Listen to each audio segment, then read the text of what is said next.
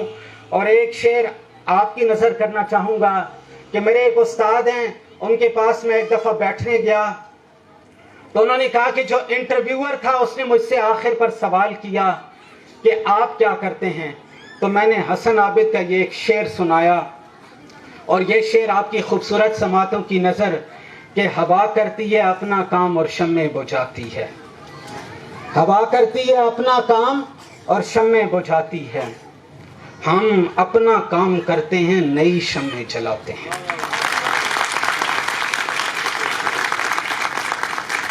दूरों नज़दीक से जितने अहबाब तशरीफ़ लाए, हमारे 8 कैंपसेस के टीचर्स यहाँ पर तशरीफ़ लाएं, बच्चे यहाँ पर स्टूडेंट्स तशरीफ़ लाए, और जितने लोगों को हमने दावत दी वो सब जो यहाँ पर तशरीफ़ लाए, मैं दिल की अथाह गहराइयों से आप सबका शुक्रिया अदा करता हूँ।